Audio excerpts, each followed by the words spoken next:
Assalamualaikum warahmatullahi wabarakatuh. Apa kabar semuanya? Semoga kita semua dalam keadaan sehat walafiat. Pada kesempatan kali ini kita akan sama-sama belajar materi fisika untuk jenjang SMA pada topik bahasan gaya Lorentz. Gaya Lorentz ini sendiri ialah materi yang merupakan kelanjutan dari materi sebelumnya, ini induksi magnetik. Gaya Lorentz pada pembahasan ini ada 3 pembahasan utama, yakni gaya Lorentz pada kawat lurus berarus, gaya Lorentz pada muatan yang bergerak, hukum Gauss atau flux magnet, dan pengembangan materi yang mencakup gaya persatuan panjang, gaya Lorentz pada 2 kawat lurus berarus, resultan gaya Lorentz pada 3 buah kawat lurus berarus. Gaya Lorentz pada kawat lurus berarus. Besarnya gaya Lorentz atau gaya magnetik pada suatu titik pada suatu kawat lurus berarus dipengaruhi oleh atau sebanding dengan yang pertama, kuat medan magnetnya atau B, yang kedua, kuat arus yang mengalir pada suatu kawat lurus atau I, yang ketiga adalah panjang kawat. Sehingga dapat dirumuskan sebagai berikut: F sama dengan B dikali I dikali L, dengan keterangan B itu adalah kuat medan magnetnya, satuannya Tesla, I adalah kuat arus listrik yang mengalir, satuannya ampere, L adalah panjang kawat, satuannya meter. Untuk kuat medan magnet dan kuat arus listrik yang tidak 90 derajat sudut bentukannya tetapi membentuk sudut alfa, maka persamaan gaya Lorentz-nya memenuhi F sama dengan B dikali I dikali L kali sin alfa. Selanjutnya arah gaya magnet atau gaya Lorentz pada kawat lurus berarus. Arah gaya magnet atau gaya Lorentz mengikuti kaidah tangan kanan, di mana ibu jari melambangkan panah arah arus dan 4 ruas jari tangan kanan lainnya melambangkan arah medan magnetnya dan telapak tangan melambangkan gaya magnetnya. Seperti dilihat seperti tampak ini, I, kemudian B, kemudian F, dengan sudut bentukan I dengan B dengan F itu sendiri ialah 90 derajat. Versi lain. Ada juga versi lain dari cara menentukan arah gaya magnet atau gaya Lorentz, tetapi tetap mengikuti kaidah tangan kanan, di mana ibu jari melambangkan panah arah arus, jari telunjuk melambangkan arah medan magnetnya, dan jari tengah melambangkan arah gaya magnetnya. Pada prinsipnya sama dengan yang pertama. Nah, kita lihat pada ilustrasi berikut. Kita tahu medan magnet itu bergerak dari kutub utara ke kutub selatan, berarti ini arahnya ialah ke kiri. Arah arusnya itu ke atas. Nah, silahkan ikuti, coba arahkan ibu jarinya ke arah atas. Oke, selanjutnya medan magnetnya ke arah kiri. Nah, lihat telapak tangan kanan kalian, telapak tangannya, arah gaya Lorentz-nya ialah mengarah ke kalian atau keluar bidang permukaan layar laptop kalian atau HP kalian. Nah, seperti ini, I-nya ke atas, B-nya ke kiri, maka arah gaya Lorentz-nya ialah keluar. Next. Selanjutnya, gaya Lorentz pada muatan yang bergerak. Jika suatu muatan Q, ada muatan Q nih, bergerak dalam medan magnet B dengan kecepatan V, maka timbul gaya Lorentz yang besarnya F adalah B kali Q kali V. Dengan keterangan B adalah kuat medan magnetnya, Q muatan listriknya, V kecepatan gerak muatan. Untuk kuat medan magnet dan vektor kecepatan gerak muatan yang tidak membentuk sudut 90 derajat tetapi membentuk sudut alfa, maka persamaan gaya Lorentz-nya memenuhi FL sama dengan B dikali Q dikali V kali sin alfa. Nah, ini kita lihat ada F, ada B, ada V. Sebelumnya tadi pada slide sebelumnya ada I, ada B, ada F. Nah, sekarang I diganti dengan V. Perhatikan ada ketentuannya.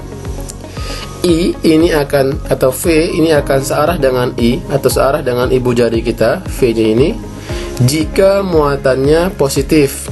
Tetapi jika muatannya negatif, arah V ini berlawanan dengan arah I. Jika arah I-nya ke atas, maka arah V-nya ke bawah. Jika arah I-nya ke kanan, maka arah V-nya ke kiri. Itu ketika muatannya nanti bernilai negatif. Next, kita masuk ke segmen yang ketiga, ini flux magnet. Apa itu flux magnetik? Flux magnetik merupakan besaran yang mengukur banyaknya medan magnet atau B yang melewati suatu penampang tertentu atau A. Besarnya flux magnetik menggunakan persamaan flux magnetik ialah B dikali A dikali dengan cos theta, dengan keterangan flux magnetik satuannya Weber, B atau kuat medan magnet satuannya Tesla, luas penampang itu A satuannya meter persegi, theta adalah sudut antara B terhadap garis normal. Nah, di catatan sini adalah garis normal. Kita melihat ilustrasi di sini. Ini adalah permukaan suatu bidang yang disebut dengan A. Kemudian ini adalah garis medan yang disebut dengan B. Nah, kita kenal dulu nih yang namanya normal bidang. Yang ini garis normal bidang. Kalian di kelas 10 pernah belajar tentang gaya normal. Apa itu gaya normal? Gaya yang tegak lurus dengan permukaan bidang. Jadi normal bidang inilah garis yang tegak lurus dengan permukaan bidang. Nah, perhatikan garis theta. Theta ini adalah sudut yang dibentuk antara medan magnet dengan normal bidang, bukan dengan permukaan bidang. Jadi theta adalah sudut yang dibentuk oleh garis medan atau B dengan garis normal bidang, bukan terhadap permukaan bidang. Baik, untuk melengkapi penjelasan ini, kita saksikan tayangan atau uraian pada penjelasan materi kelas berikut ini. Baik, hari ini kita akan mempelajari tentang flux magnet. Sebelumnya, adakah yang ingin bertanya tentang materi ini?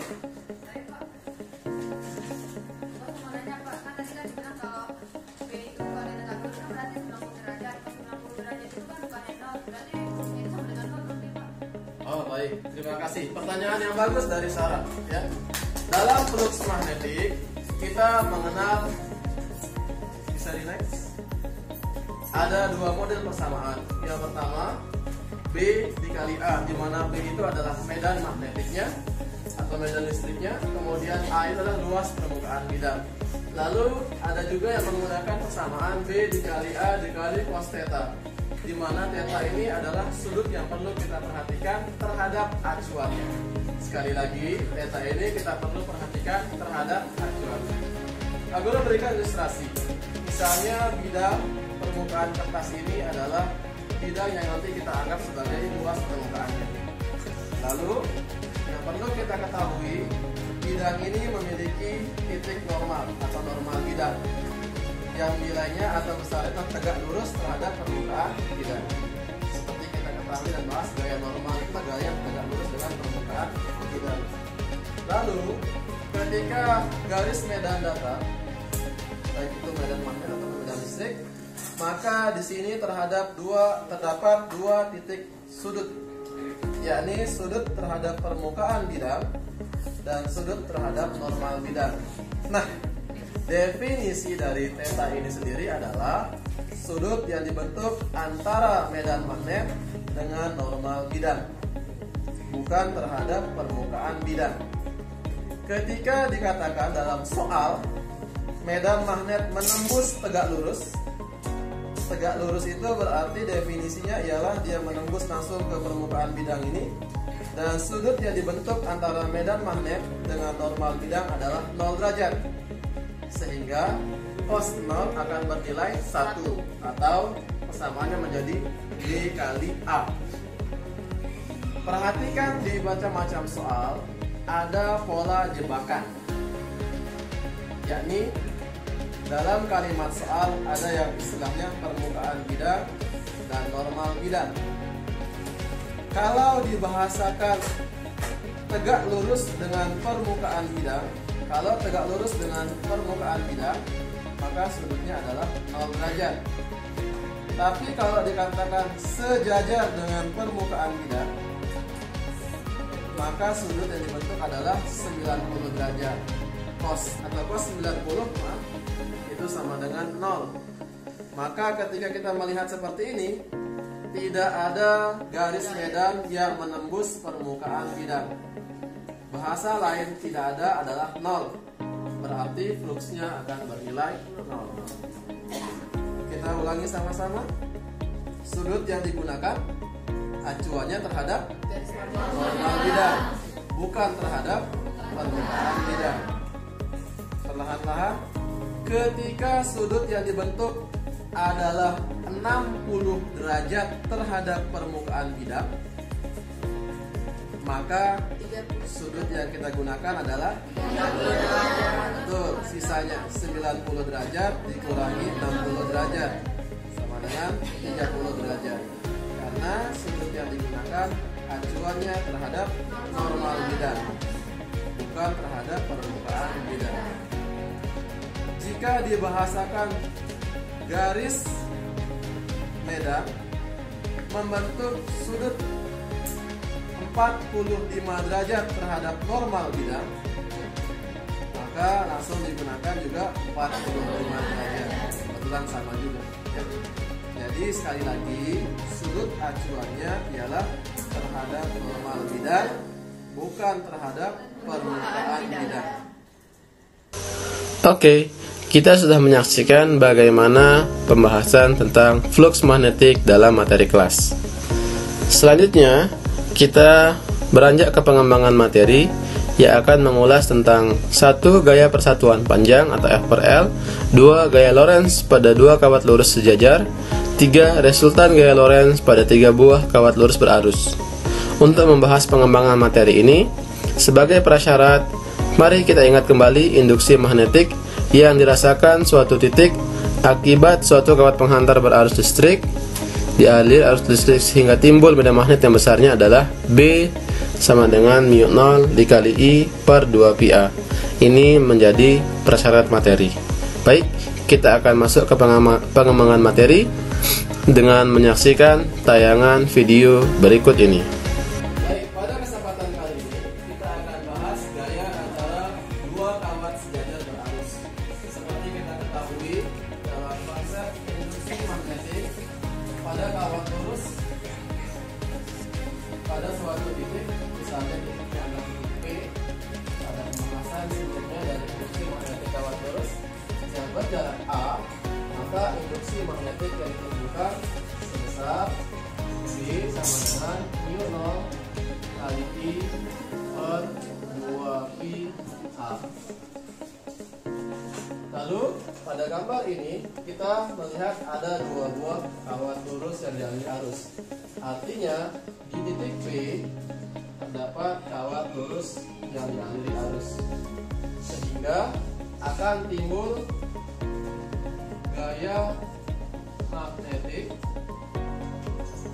yang kita ambil dari persamaan gaya Lorentz, yaitu F sama dengan B dikali I dikali L, di mana nilai B tadi kita substitusikan dari induksi magnetik pada kawat lurus, sehingga kalau ini adalah I1 yang menjadi penyebab induksi magnetik pertama, saatnya jam ketiga dimulai.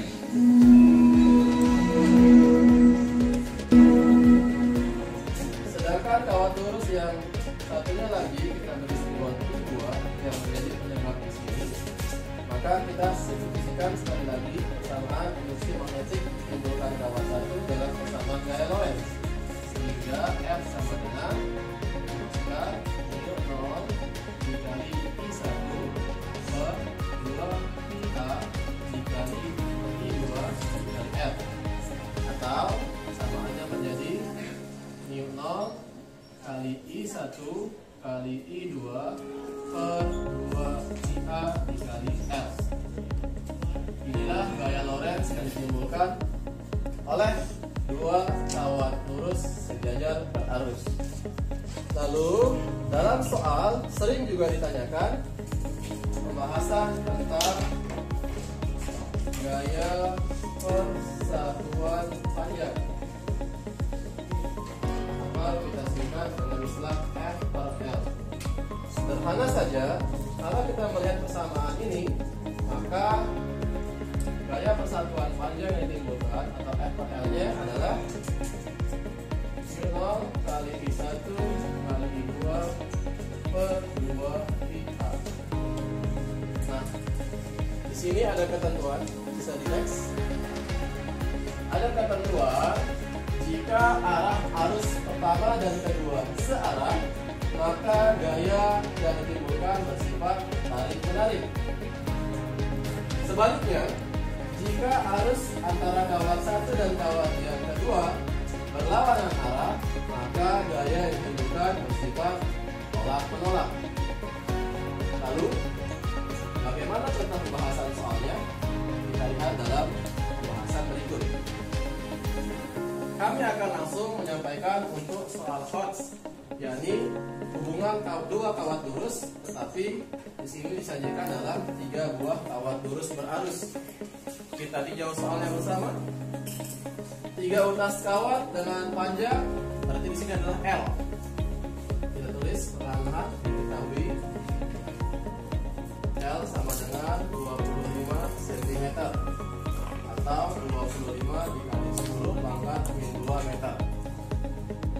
Diletakkan sejajar seperti gambar. Kemudian yang ditanyakan adalah gaya magnetik pada kawat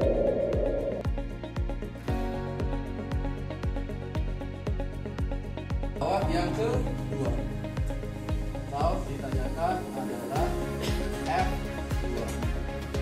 Baik, ketika ditanyakan gaya magnetik pada kawat kedua, maka tinjauan kita atau acuan kita adalah kawat yang kedua. Kita lihat ilustrasi gambarnya. I1 arahnya ke atas, I2 arahnya ke bawah, kemudian I3 arahnya ke atas. Kita melihat I1, I2, I3. Sekali lagi yang menjadi acuannya adalah kawat yang kedua. Interaksi antara kawat pertama dengan kawat kedua, tarik menarik atau tolak menolak? Tarik menarik. Berlawanan arah, maka dia tolak menolak. Artinya kawat kedua tertolak dari kawat yang pertama, bukan menuju tapi menjauh. Maka ini gaya Lorentz ditimbulkan oleh gaya kawat kedua dan kawat yang pertama. Lalu kita melihat kawat kedua terhadap kawat ketiga. Kenapa tolak menolak? Karena arahnya berbeda. Maka gaya Lorentz akibat kawat kedua dan kawat ketiga itu menjauh, kanan bukan mendekat, ya, menjauh, berarti tidak menuju ke I3 tapi menjauh. Ini adalah F2 3. Lalu kita bisa menyelesaikan per segmen F21 dan F23. Caranya bagaimana? Kita jawab F21. Berarti kita menggunakan mu0 dikali I-nya I2, kemudian I1 per 2 pi A-nya adalah A21 dikali dengan L. Kita teruskan ke bawah sambil kita persiapkan F23, itu nilainya mu0 dikali I2 dikali I3 per 2pi A23 dikali L. Baik, kita jabarkan perbagian supaya kita bisa menentukan resultannya. mu0 berapa? 4pi kali 10 pangkat 7. I1 dalam soal 2 ampere. 2. I2 nya 4 ampere per 2pi. Kita lihat jarak antara kawat kedua dan kawat ke-1 sudah diberikan. 24 Baik, selisih antara 24 dan 16. Maka di sini A21-nya adalah 8 cm atau 8 kali 10 pangkat minus 5 meter. Masukkan 8 kali 10 pangkat minus 2, dan tadi panjang kawatnya adalah 25 kali 10 pangkat minus 2. Baik, ya bisa dicoret 10 pangkat minus 2. Kemudian oke, 2 dan 4 8 bisa dicoret 4pi dan 2pi sisa 2, maka tersisa 2 dikali 25 50 kali 10 pangkat min 7 satuan gaya putar, atau disederhanakan 5 kali 10 pangkat min 5. Arahnya kemana F21 tadi? Ke kanan. Kita tulis ke kanan. Dengan cara yang sama kita menggunakan untuk mencari F23. Minimalnya kita percepat, 4pi kali 10 pangkat min 7, I2 nya adalah 4, I3 nya adalah 6, 2pi A23 nanti sudah diberikan ya. Nah, tadi A23 16 cm atau 16 kali 10 pangkat min 15. Kita masukkan 16 kali 10 pangkat min 2 dikali L ya. 25 kali 10 pangkat min 10 pangkat min 2 dicoret. Setelah itu yang mudah, oke, 4 itu 16, maka hilang yang 16 ya. Kemudian 6 dan 2 sisa 3, pi dengan pi, hingga 3 dikali 25 75 kali 10 pangkat min 7. Kita samakan dengan ini, berarti 7,5 kali 10 pangkat min 6 Newton, arahnya ke kiri. Terakhir, sebagai kesimpulan kita pada diskusi ini, maka gaya Lorentz yang dihasilkan ialah kemana arahnya? Ke kiri atau ke kanan? Ke kiri. Karena lebih besar atau dominan yang ke kiri, maka F2-nya adalah F2 itu adalah F23 dikurangi F21. Kalau kita mengurangi 7,5 kali 10 pangkat 6 dikurangi 5 kali 10 pangkat 6 sama dengan 2,5 kali 10 pangkat 6 Newton. Arahnya adalah ke kiri. Baik, demikian pembahasan untuk kali ini. Mudah-mudahan bisa membantu sahabat semua untuk mempelajari materi gaya Lorentz pada kawat lurus sejajar berarus. Sekian materi yang dapat kami sampaikan. Semoga bermanfaat. Terima kasih atas perhatiannya. Assalamualaikum warahmatullahi wabarakatuh.